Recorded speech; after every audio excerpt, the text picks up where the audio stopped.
about the event, to be like witnesses. You need 2 men to witness something. But Jesus always took with him 3.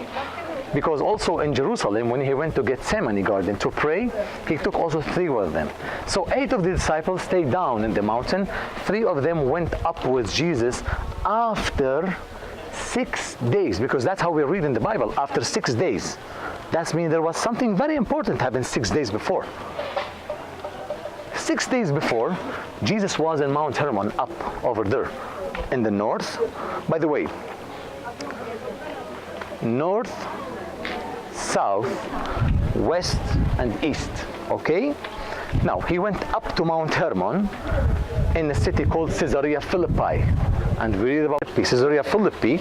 And over there, by the great confession of St. Peter, he announced himself, I am the Messiah. In the beginning, Jesus was aiming on collecting or choosing the 12 disciples. The second one is to make them believe. That's why when we read about the miracle in John chapter 2 in Cana, we read that part of his disciple, I'm not only a rabbi, I am the Messiah. What is the meaning of the Messiah? The anointed one. In the Jewish tradition, we have 3 kings. The king is the one that anointed. King Saul, David, Solomon. This is the time of the monarchic kingdom. After that, the kingdom was split. So from now on, they're still waiting for the anointed one, the Mashiach, the Messiah. Now, in Caesarea Philippi, 16:16, the first thing, I am the Messiah. No doubt about that. But used twice in the beginning from the Holy Spirit. Because Jesus told them, when he said, you are the Messiah, the Son of the living God, Jesus told them, it's not you. It's my Father on the heaven. He's the one who... What is he talking about? He's the Messiah. So how is he going to go to the cross? He should say, prepare your swords. We will fight against Rome. This is what we are waiting for. And he started to rebuke Jesus.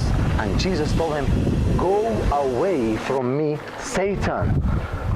And Peter is not a Satan. Peter is an innocent who used to tell you that. Then the demon also used Peter. What is he talking about?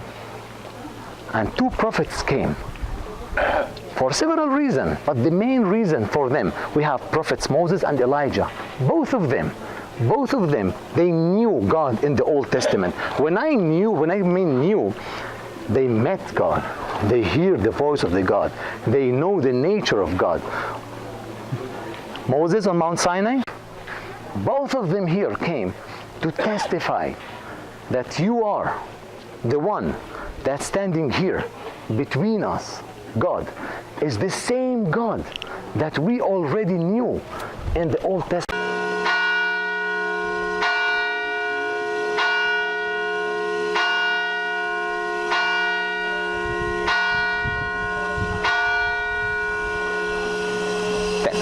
Okay, so he started to hallucinate.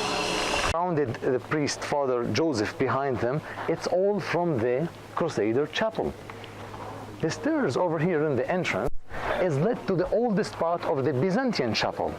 But the Crusaders, they used to build fortresses. You know, the Crusaders, they are an army order. So usually they build big fortresses. We are in the part of the Crusader fortress in the top of the mountain. Remember, the one is here.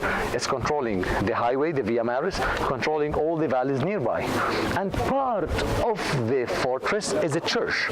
But this church was built by our friend, what is his name? Barluzzi. Antonio Barluzzi. This is the only relief we have in the Holy Land for him. Antonio Barluzzi, he built this land between the year 1925, 1955. We call it the Chapel of Moses because on the base and the foundation there is a Chapel of Moses. The southern one over here, we have a chapel for Elijah, Prophet Elijah, and the central one inside, we have a chapel for Jesus also inside. You remember in Nazareth when I say the triangle, the eye, and the bird, and Jesus himself. So we have also inside the church 3 chapels for Jesus, God and the Holy Spirit, three of them mosaic. And when Barluzzi built the church, on the 6th of August, when we celebrate the Feast of the Transfiguration, when the sun is sunset, the beams of the sun will hit inside the church to this mosaic in front of you in the upper chapel. And it's all from the gold mosaic, and it will be shining. Now, the roof of the church in the beginning was used from the alabaster material because they wanted to give you the expression that you are standing with no sky in the top of you, but unfortunately it was leaking water, so later they covered it with copper. Okay?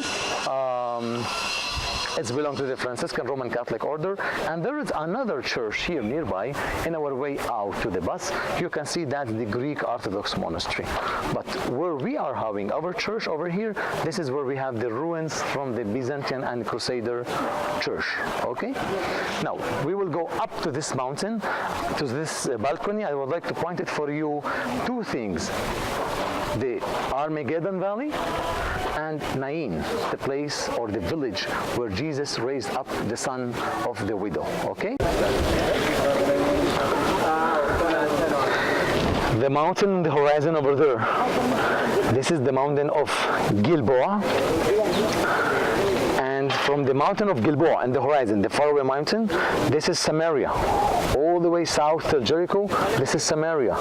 So when Jesus wanted to travel from Galilee, where we are, because this mountain is the border between the lower Galilee and Samaria, when Jesus wanted to travel down to Judea or to Jericho, he used to go to the east, how we are going now with the bus, and to drive all the way down on the Jordan Valley, avoiding going straight to Samaria or going from the west through the land of the Philistines.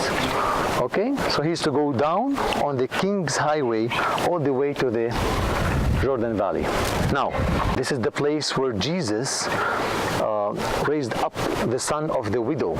You know, I mentioned yesterday 3 people Jesus raised from death. We're going to speak about this event when we go even to Lazarus' tomb in Bethany. Now, this valley in front of us, this is the valley, we call it Jezreel Valley, or the valley of Armageddon, Har Megiddo. To the north, behind these trees, the tell of Armageddon. So Mediterranean Sea in that direction, and that's the west. Jordan from there, and this is the east. This is the north, Mount Hermon, and Judea is to the south. Okay? Very good. Yeah.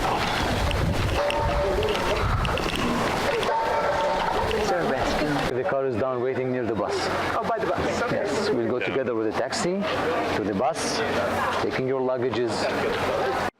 Is the refugee. There's around 3 million Palestinian people living as refugees in other.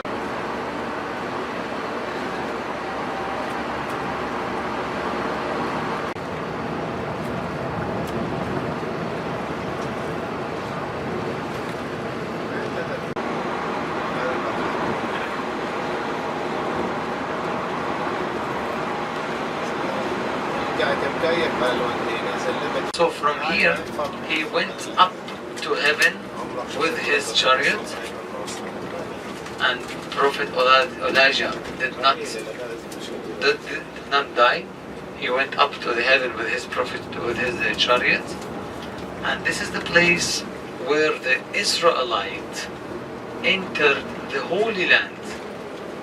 Now the Israelites, they reached with Moses after they were lost on the desert for 40 days and for 40 years. Then they came and they stayed here in Mount Nebo. And from there, they crossed the Jordan River and they come towards the Holy Land. Joshua ordered his people, the priests, to hold the Ark of the Covenant, and he also ordered the people to keep 1,000 steps between the Ark of the Covenant and the crowded, the people. And this is the distance where today Beit Arava, where people used to go and live. And that's why they used to cross the Jordan River from here. That's why John the Baptist used this location. Otherwise, if he chose other location, it might be abandoned from people. But here, people used to cross all the time from east to west the Jordan River to go to Beit Araba. Gonna be here. A couple of our friends would like to dip themselves in the water to be rebaptized, renewing the baptism vows.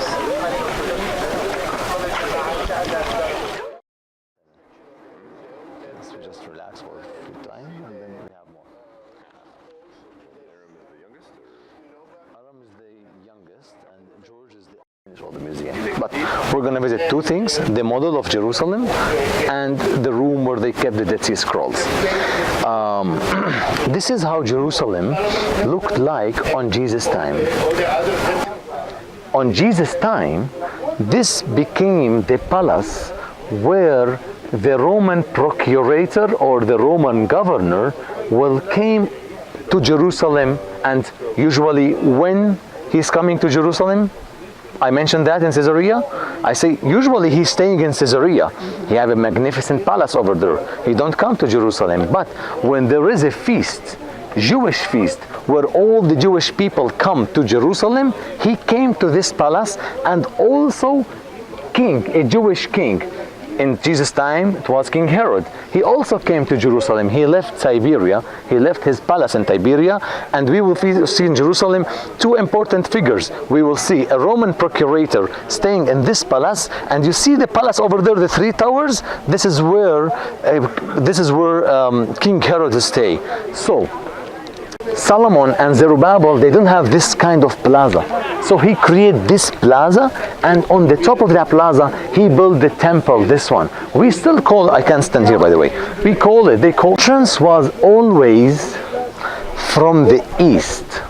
The most important location of the temple is the room in the west, the last room in the west, where we call it the Holy of the Holiest. So the western part is the most important location for the temple, and that will connecting us later with the western wall. The reason that the western wall is the place where Jewish people gather and pray today, it's not because it is part of the temple. It is because the Holy of the Holiest used to be in the west. And when the Jewish people go to the western wall to pray, this is the closest point they can reach to the Holy of the Holiest in the time of the temple.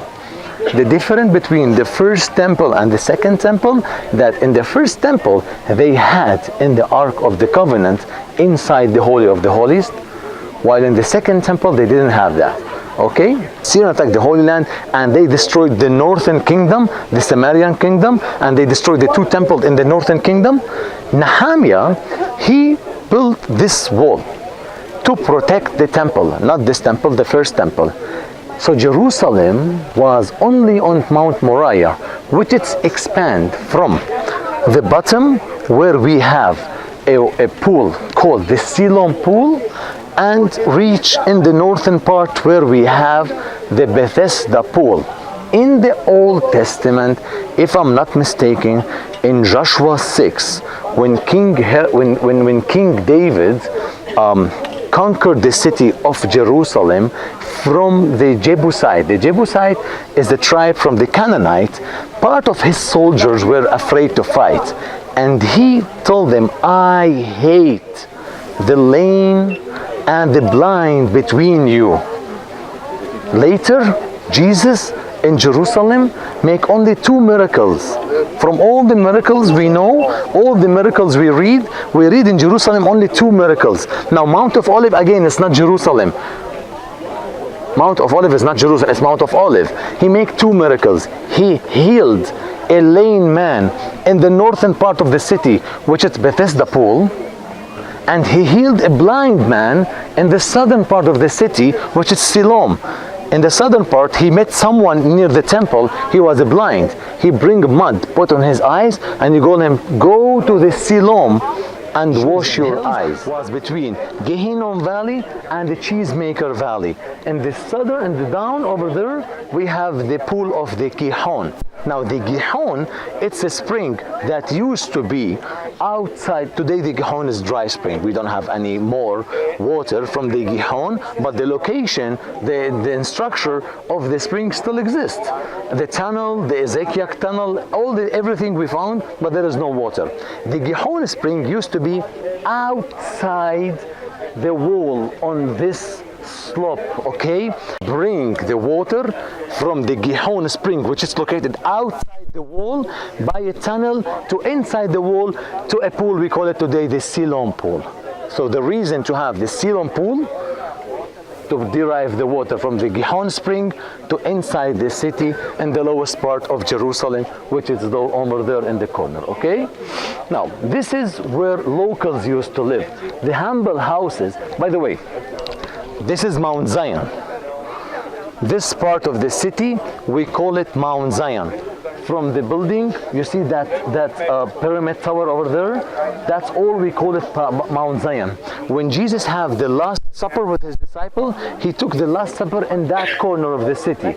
When King David buried, we don't know where exactly. Today, not when I say today, I mean during this week, we're going to visit a memorial site, synagogue, commemorate the death. For example, when we speak about, or when we read in John chapter 5 about Bethesda, that's mean he entered the city from the sheep gate, went up to Bethesda pool, then entered the temple, because while we're reading in John chapter 5, he went to Bethesda, he healed the lame man, and directly he met him after a while in the temple. So he entered the temple from the tribes gate at the northern entrance. When he came through his triumphal entry into Jerusalem, the Palm Sunday, he goes through the Golden Gate. If he's located in the southern part of the city, he will go through Fount of Olive, then from there going all the way down to Gethsemane, cross the Kidron Valley and go through the city. Okay? Water through the tunnel and bringing the water to inside the city. But today it's dry. Today it's dry, but we still can see, when the water running, you can see the way. But it looks like it, yeah. Yeah. There's something called the Jaffa Gate. Jaffa Gate. Of course, we will even. I'm gonna point at all the gates. But Jaffa Gate today, it is in this direction of the city. When I say the wall is changing from the Jesus time. You see this wall where the temple. If you go all the way straight, you see where is the two pyramids over there, the two towers. This is where we have Jaffa Gate today. All right. Okay. Reject the high priest, so they decide to go and live in the desert. They have their own high priest. During the feasts, they used to come and stay in Jerusalem. We believe that, according to their records, that maybe John the Baptist was one of them. And they used to live in this part of the city because they considered Jerusalem is very holy. Even they used to go for, like, if they want to use bathroom, they used to go outside from Zion Gate and use the nature over here. They never go inside the city. Jerusalem is very holy. And we believe that the man, you remember when Jesus told his disciple, you will go to the Siloam and you will see man holding a jar, and you will follow him. He will lead you to the room where we're going to have the Last Supper. We believe that he is from the Essene, because holding a jar, it's a woman job. To bringing the water, it's a woman job. But since the Essenes, they were like monks, they didn't get married. It's a male community, so that's why they go to Jerusalem. They say we're going up to Jerusalem, even if they are coming from Hebron. As example, Hebron is higher than Jerusalem by altitude, but whenever they come to Jerusalem, they say, let's occupy this corner, is very important, and then we can speak. So they says, we are going up to Jerusalem. Today, when any Jewish family wants to come and live in Israel, to emigrate to Israel, they say in Hebrew, אנחנו עולים לארץ Israel. We are going up to Jerusalem, even if they are coming from the Everest mountain. Jerusalem always is higher, and Israel is higher than Israel is higher, and Jerusalem is the highest. So that's why in the Bible we read Jesus went up. We are نحن عُلِيم. So that's why they say Jerusalem is always going up. Even if they're in Hebron, literally they will drive down by their car from 1200 till 800, but they say we're going up to Jerusalem.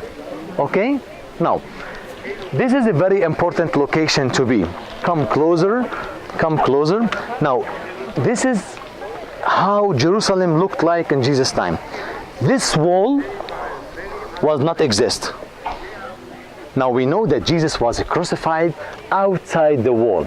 The trail of Jesus started on, or like the agony started in Gethsemane garden. From the Gethsemane garden, they brought Jesus to Mount Zion. One of these houses, I'm gonna point it for you, from Mount of Olive. We call it the St. Peter in Gallicanto, or we call it Caiaphas' house. Caiaphas is the high priest. So they brought him to the high priest house. Over there, he stood in front of the trail. And then they kept him for one night. Then, from there, they brought Jesus to the Antonia fortress. Okay? From the Antonia fortress, Pontius Pilate, he said the man is Galilean, so send him to Herod's. Herod stay over here. Herod's built the palace for him, and he have 3 towers. One of them called Mariamne, his wife. The second one is Phasael, his friend, and the third one is called Ikisus, another friend. So these 3 towers we have here. Today one of them is still the foundation, and one of these towers we still have it. I'm gonna point it for you later when we drive nearby. Outside the walls of Jerusalem, and since outside the walls of the city, it was 2 things. It was a burial area, and it was a place where they used to crucify people. But burial area is very important. That's why we can see an empty tomb waiting Jesus near the Golgotha. It's a quarry. According to Jewish tradition, cemeteries can be only outside the cities till today. According to the Jewish law, entering the cemetery, that means you are entering an impure land, which means you have to purify your body when you leave out. We're going to. In reality, when we go up to Mount of Olive, we will be standing on this location and looking to the city from this direction. But instead of seeing the temple on the same location, this is very important sentence, listen to me again. When we go to Mount of Olive, and when we will stand on the top of Mount of Olive, on the viewpoint to Jerusalem, on the same location where you see this building, you're going to see the Golden Monument. Because the location is important more than the building. Why? The temple were built on the top of a very important rock, which is the threshing floor that was bought by King David. And the reason that King David bought that threshing floor from Aruna the Jebusite, it is because this is the place where Abraham bind his son Isaac. So the rock is important and not the building. That's why today Israel, or we, did not build the third temple, because the location is already occupied by other religion and other nation. So the rock, and you remember I say 3 buildings different by shape. This is a building of gold and marble. The first building was few stones and only wood. So the building is not important, the location is important. The location today is occupied by the Jewish people. According to their belief, they have something called the night journey, and on the night journey, Prophet Muhammad, he came from Saudi Arabia on a mysterious animal called Al-Buraq. looked like a horse and lion, in the same time having wings. He climbed on that animal, and he came from Saudi Arabia to the southern part of the temple. He tied this animal need a wall which today called Al-Buraq wall. He entered over there to this rock, and he stood on the rock. This is according to the Islam tradition, and that's what it's written in their book, in the Quran. And he elevated up to heaven, and he met God, and he received the 5 daily prayers from God, and of course all the prophets were waiting for him here. Now, if you read this about in the Bible, or if you go to Google and read about it, it's a little bit very like a funny story, because in the beginning he got like a 50 prayer in the day. Then he met Moses in the way, and Moses told him, no, you have to bargain. So he went back. Yes, it's a funny, but that's what's written. And you know, God never make mistakes. If I want you to pray 50 times a day, that means you won't have time to go to bathroom. If you count 50 on 24 hours, 15 minutes every prayer, you won't have time to eat or to go to bathroom. But Moses said, no, 50 is too much. So he'll go back, he come back with 45. He says, they destroy the temple of Jupiter, but they didn't build nothing on this plaza. They just left the plaza, and they built the church on the Golgotha. They built the Holy Sepulchre Church. When the Islam came, they entered the city. This location was ruined, nothing over there. So they asked about the Bishop Sophronius invite their Khalif to pray inside the Holy Sepulchre Church, and that means there was no mosques in Jerusalem.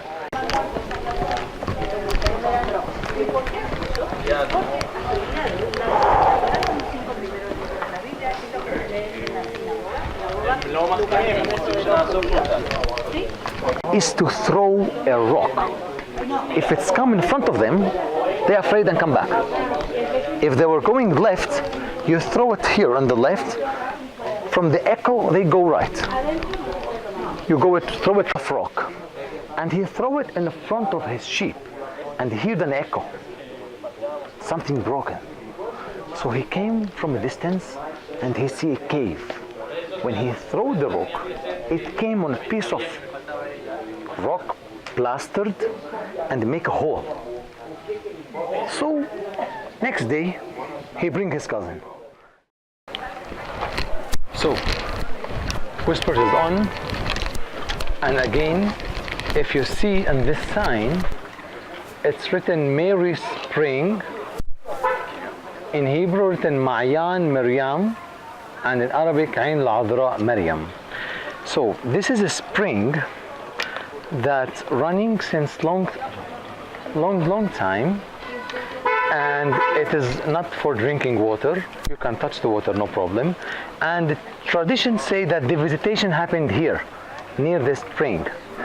Another tradition say that the visitation that they met, when they meet each other, it's happening up in the mountain. But another question you might ask me, like why there is a mosque in the top of this location? Why there is a mosque in Mary Spring? Because in Islam, they also commemorate Mary. They even have a whole verse in the Quran about Mary, and even in the Quran it's mentioned Mary is the holiest woman on earth. Okay? By the way, also in Quran they believe that our Lord Jesus Christ, he was he's a word from the God. He don't have a physical father. He's a word.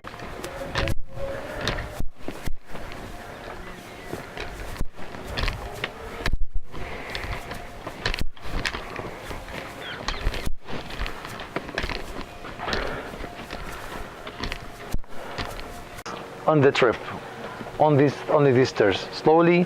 We're not in a rush. I'm gonna wait. Even I am tired.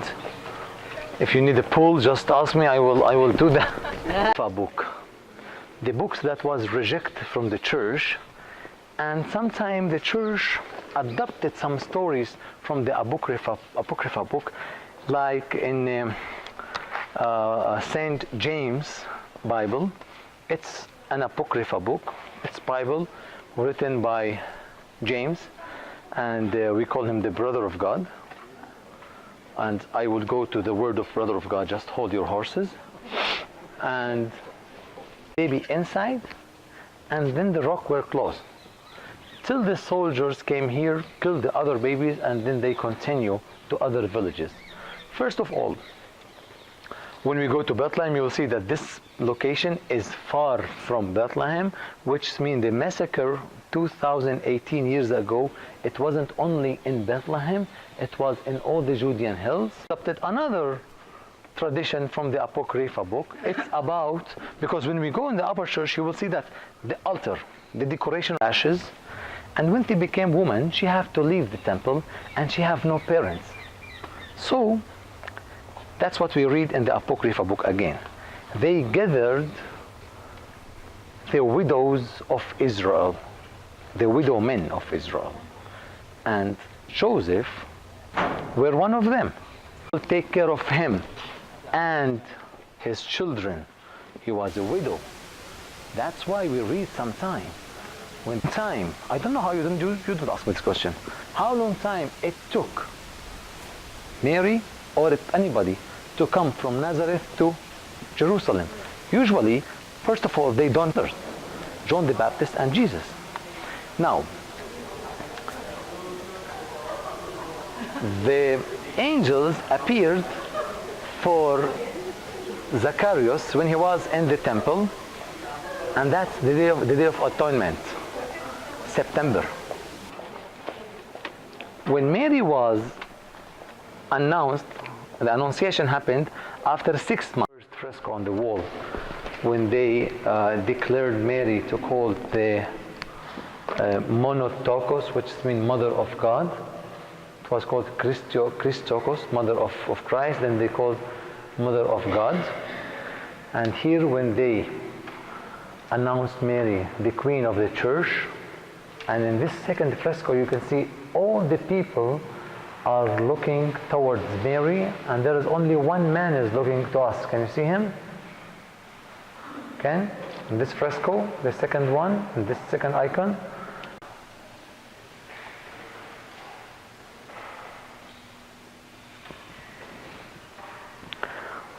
The floor of the church is from different kind of birds and fruits, which mean Christianity gather.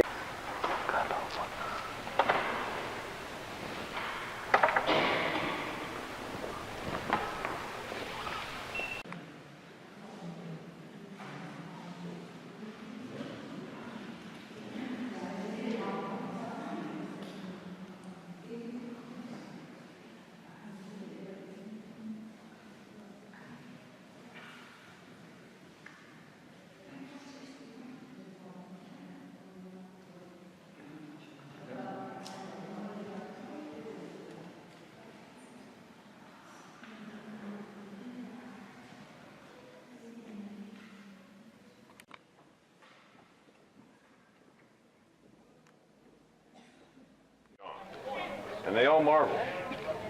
And his mouth was opened immediately, and his tongue was loosed, and he spoke, blessing God. And fear came on all that dwelt around about them.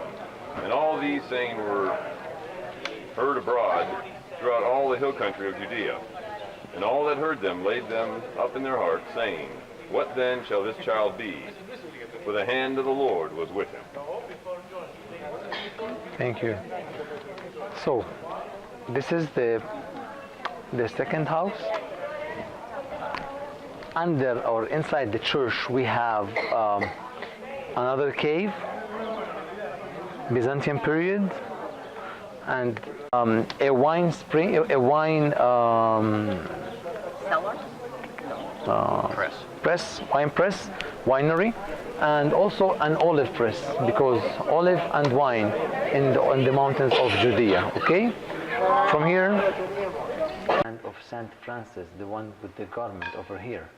And whenever we see this symbol, we know that the church is belonged to the Franciscan. Okay, Saint Francis of Assisi he got something what we call it the stigmata, the sign of the nails on his hands and leg.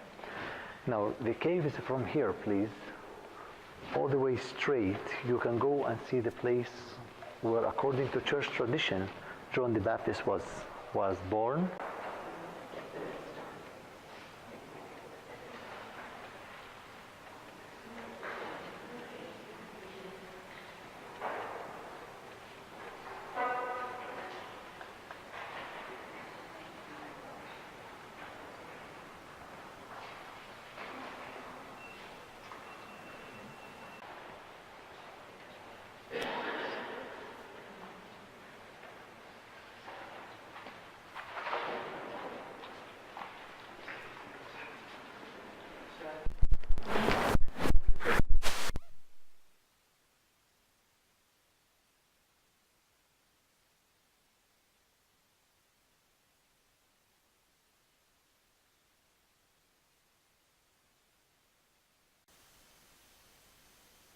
Bethlehem, house of bread.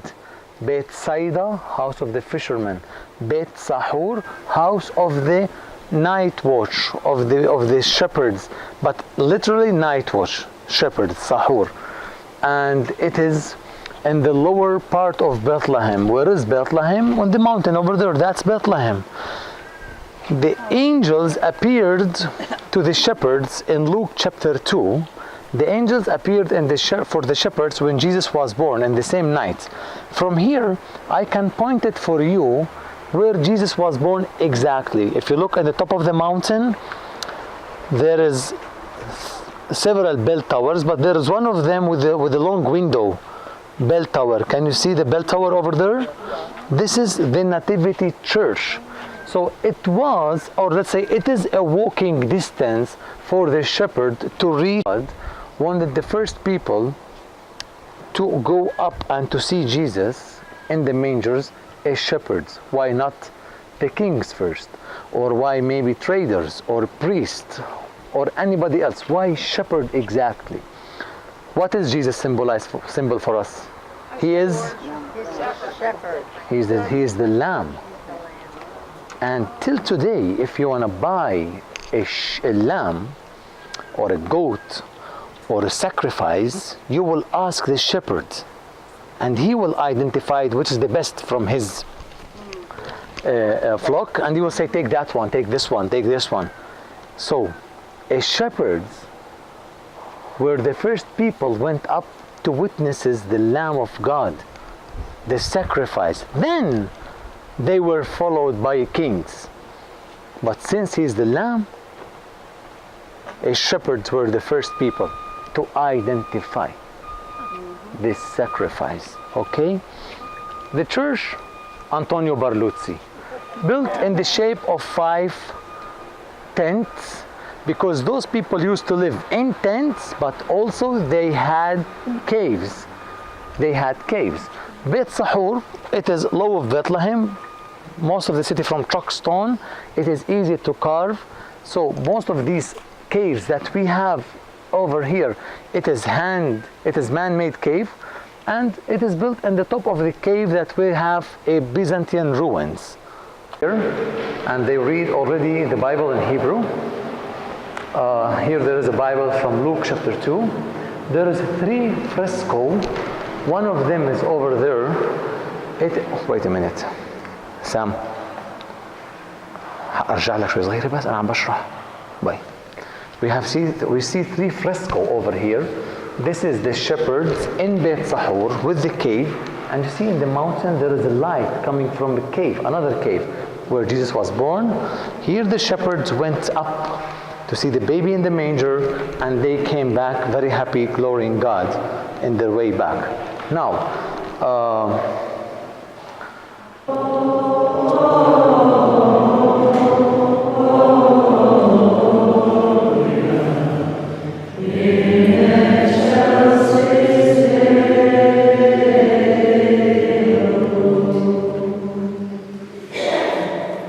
this is typically a house for the people who used to live. Inside the cave, they have a corner where they keep their animals. chicken, hen, rabbits. One of these holes will be the oven where they will bake the bread, or where they keep the bread after they bake it outside sometime. Here we can see this is a wheat mill, hand wheat mill. This is a home wine press, or for olive. These are homemade, and usually they used to bring a basket and hold the basket over here and put the food in this basket. In this case, no ants or nothing can reach the food. The parents sleep in the entrance of the cave to secure the children and the animal. And this were not used only for the shepherd. Later, they used the caves as stables. But in the beginning, this size cave can use for living room. They will host their guests in this cave. This is the house. This is the house. This is the living room. This is the kitchen. This is where sleep at night. This is when they gather all the day. They also will have a pit inside the cave to keep the wheat and the grains. And bathroom will be somewhere out here in the nature.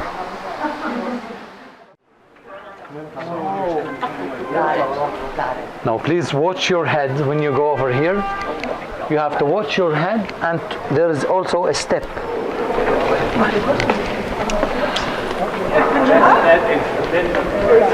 Flexibility is my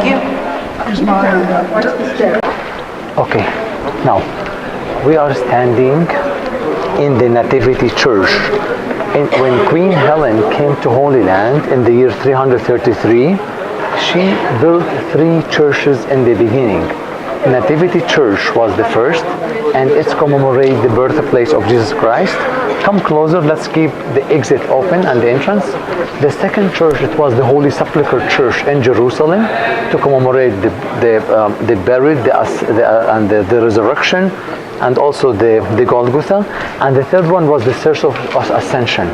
Now all the churches in the Holy Land were destroyed in the year 614, unless this church. Why? Because you know the story of the 3 wise men. Those 3 kings, they came from east, from the kingdom of Persia at that time.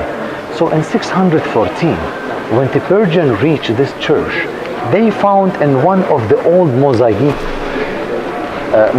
on the floors that it's not exist anymore. A mosaic commemorates the 3 wise men with their dressing from Persia. So when the Persian soldiers reached here and they saw that mosaic, being walls and pillars from the Byzantine period. So from our visit till now, from the first day, I was only showing you small ruins from Byzantine churches. Here I can show you a full intact church from the Byzantine period. Now, the baptistry is behind me over there. People use the Gentile, they could come and stop over here, stand over here, and look towards the church. If they wanted to enter, they had to be baptized first. So from entrance, they will go to baptism, and then they can go to church. Now this is one of the 2 or 3 churches in the Holy Land that's still under the control of 3 main churches. Greek Orthodox, this is where we are located now. Behind me is the Armenian church, and behind this wall we have the Roman Catholic, the Franciscan church. And these churches are following rule called the status quo, and this status quo is giving the rights between the churches. Each one of these lamps, each centimeter of this church were divided between these 3 denominations. And this, okay? Now, it was not so hard for Queen Helen to identify the place where Jesus was born. Why? The Roman saw that there is a group of people, where we call them the Judeo-Christo, the first followers of Jesus, used to come here and to pray. You see how big it is, but it's divided between two sections: Roman Catholic, Franciscan, and the Greek Orthodox. But we will go to the Greek Orthodox because the Star of Bethlehem, which commemorates the real place of the birth, it's in that section, okay? But here also we have the Grotto of Saint Jerome, where he spent 30 years of his life translating the Bible, the Vulgate. And the one to the left, or the first one on the left, it is commemorate the name of the church.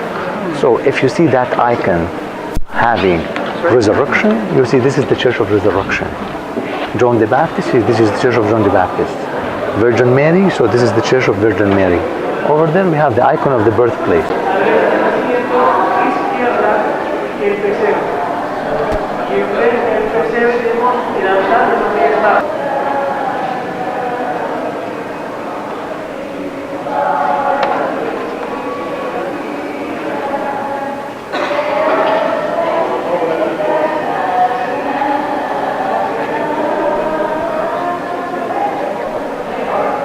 It's our right to pray over there twice in the year.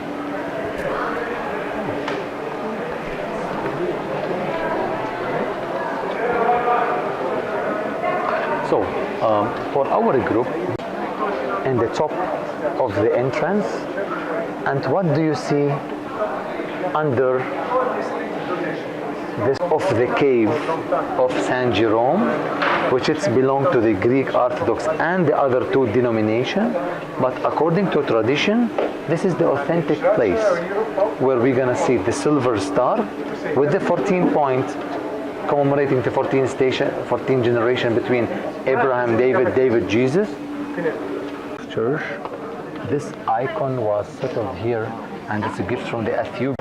So if you touch the star, you go down and visit the manger, and then wake me in the back. Okay, thank you. Come please, be closer, thank you. ما في حدا كتير، خلينا نزور براحتهم. فاضي الكنيسة خلص. Yes, you can touch the star, you can take pictures, no problem, and then wake me in the back. And visit the manger down. Yes, go down, visit the manger. لقيت جماعتك أجو? Yes. Yes, that's the birthplace. So this is the birthplace, and the manger is down there, and in front of the manger we have the chapel of the three wise men. And down is the manger, and wait me in the back. Over here? Yes, after you visit the manger.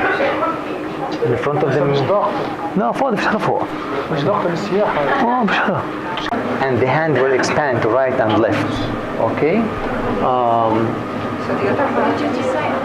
No problem. I was saying that this is not the real size of the cave. It was divided between Catholic and the Greek Orthodox. And the gate here, this door, the keys only with the Franciscan Church. They came through procession to pray here. In the past, the entrance was behind me. Today, the entrance from here and there to have the shape of the head, leg, and Jesus on the cross. Okay?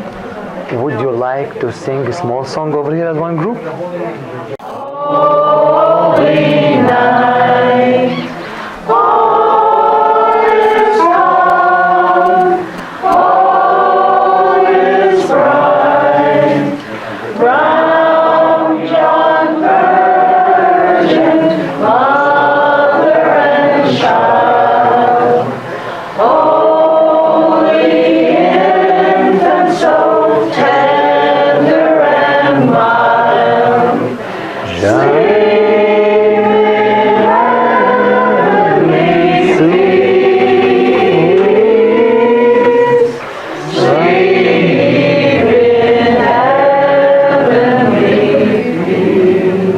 This is the main basilica, and this is where we have the Mass, Christmas Mass.